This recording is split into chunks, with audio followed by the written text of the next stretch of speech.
I know there are so many questions around MS and family planning, like should someone with MS even have a baby? When my husband and I were thinking about starting a family, I know that I really struggled to find information from someone who had lived through it. So today I'm going to answer these questions and more with the help of Dr. Ruth Dobson. Before we start, don't forget to hit the subscribe button so you don't miss out on any of this amazing content. So let's go back to the basics. I know that lots of people are worried about even having children if they've got MS and if this is safe to do so. MS is something that you live with.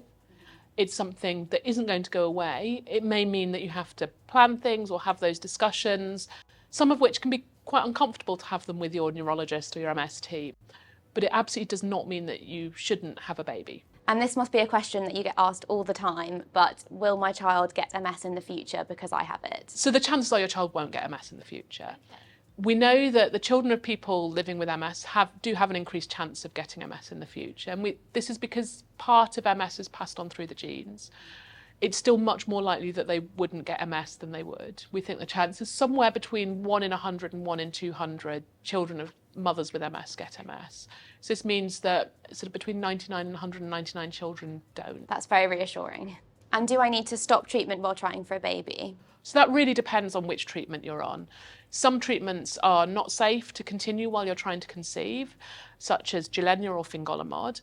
Other treatments can be potentially continued while you're trying to conceive and actually continued during pregnancy. So it's really important that you have those discussions with your neurologist actually before you start trying to conceive.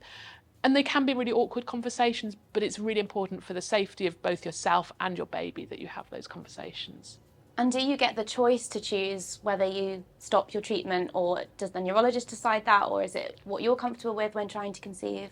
It's a bit of both, and it depends on lots of things. So it depends on the treatment, firstly. If your treatment's not safe to be trying to conceive on, then it's down to your neurologist, essentially, because if something's not safe, you shouldn't be taking it. Yeah.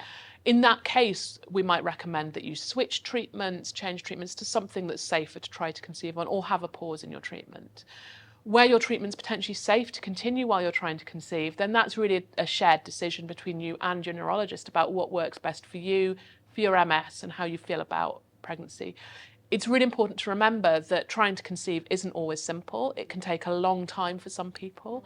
We know that around 1 in 10 people haven't conceived, or 1 in 10 couples haven't conceived after a year of trying. So if you do stop treatment, the worry from my perspective, from a neurology perspective, is that you might be off treatment for quite a long time.